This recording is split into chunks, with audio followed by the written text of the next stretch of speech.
I thought I buried $1.2 million in gold bars safely, but my dog had other plans. What happened next almost ruined everything. One morning, I looked out my window and froze. My dog Max was digging like a maniac, dirt flying everywhere. But here's the problem. He wasn't even close to where I buried the gold. My heart stopped.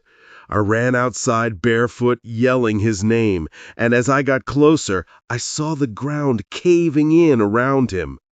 For a split second, I thought he'd uncovered my secret, but when I saw what he was actually digging into, my stomach twisted. This wasn't just a hole. It was something else entirely. To understand how a simple act of greed turned into one of the strangest days of my life, I have to start from the beginning. I've always been careful with money.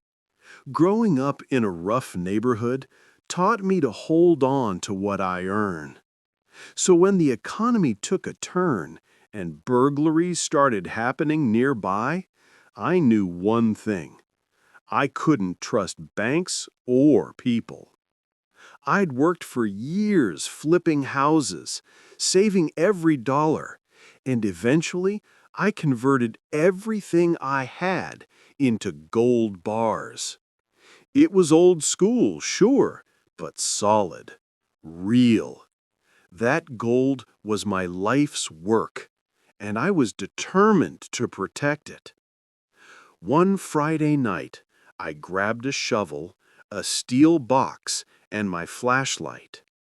My dog Max, a golden retriever with more curiosity than sense, followed me into the yard.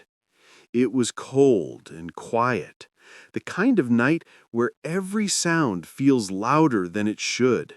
I found the perfect spot behind the shed, dug for almost an hour, and carefully placed every gold bar inside that box. Max sat nearby the whole time, wagging his tail like we were playing a game. When I finished, I patted the ground flat, wiped my hands, and whispered, "This is our secret, buddy." For the first few days, everything felt fine. I'd walk by the shed, look at that untouched patch of grass, and feel a sense of relief. But then Max started acting strange. Every morning, he'd run straight to that part of the yard, sniffing, circling, even pawing at the dirt. I kept pulling him away, but he always came back. One afternoon, I came home to find small holes near the fence, not where I'd buried the gold, but too close for comfort. My heart jumped. Had someone been snooping around? Or was Max just being Max? The next morning, it got worse. I woke up to the sound of scratching and barking. I looked out the window and saw him digging like his life depended on it. My gut twisted. I ran outside yelling, "Max, stop!" But the hole wasn't where it was supposed to be. My heart pounded as I realized he was digging 10 feet away from the actual spot, and for some reason, the soil there looked disturbed. I sprinted over, trying to grab his collar, but Max refused to stop. His paws were flying through dirt, chunks of old roots tearing apart. The air smelled like wet soil and rust. Then I noticed something. The spot he'd chosen wasn't random. It was the oldest part of the yard, where the previous owner had an old family plot. There were no visible markers anymore, just uneven ground and tall weeds, but my stomach turned. Max's barking grew louder, and that's when I heard a voice behind me. "Everything okay there, Jim?" It was my neighbor, Karen, peeking over the fence, eyes wide. I stammered, Yeah, just my dog. He found something." But she didn't look convinced. To her, it must have looked insane. Me standing there with a shovel, a frantic dog, and dirt flying everywhere? I tried to laugh it off, but Max had hit something hard. Thud. He stopped barking and started sniffing the ground intently. I crouched down, brushing the dirt aside. And there it was. An old wooden corner, half-rotted, buried deep in the soil. I hesitated. This wasn't where I buried anything. For a second, I thought maybe it was an old toolbox or a root cellar cover. But as I dug more, I realized it was shaped like a box, a casket-sized box. My hands froze. The silence was heavy. Even Max stopped moving. My mind raced. Had I really stumbled onto something that dark? I didn't want to keep digging, but curiosity overpowered fear. I carefully brushed away more soil until the corner of the box came loose. The wood cracked, releasing a faint, musty smell. Inside, instead of bones or horror, I found coins. Dozens of old, tarnished coins, scattered with papers and photographs. My heart slowed a little. I pulled one photo free, a black and white picture of a couple standing in front of what looked like this same house decades ago. Then I found an old newspaper folded neatly inside. Headline faded, but still legible. Local man vanishes, 1978.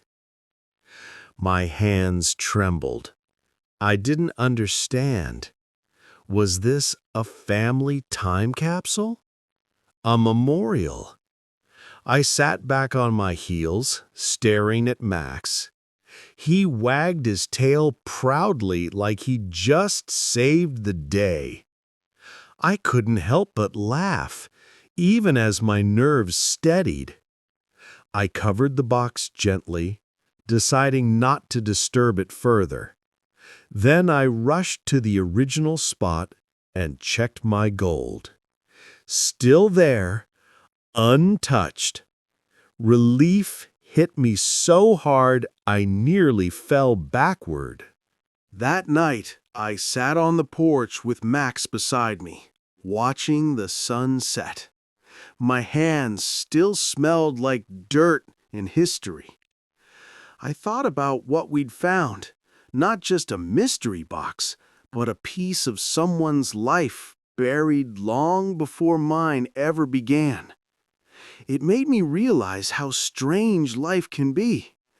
You can spend years trying to protect what's yours, but sometimes fate digs up something else entirely. I decided to leave that old box where it was, untouched and respected. The next morning, I moved my gold to a safer place, somewhere far from curious paws. Max got an extra treat that day, and I couldn't stop smiling. Maybe he didn't find treasure, but he found something better. Perspective. Sometimes life's richest stories don't come from what we bury, but from what accidentally gets uncovered. After that day, I kept thinking, if one small decision could lead to such chaos, what else in life have I buried without even knowing it? Maybe that's the beauty of it. Every time I look at Max, covered in dirt with that proud grin, I'm reminded that not everything lost should stay hidden. Some stories are meant to be found. If you thought this was wild, wait until you hear the next one.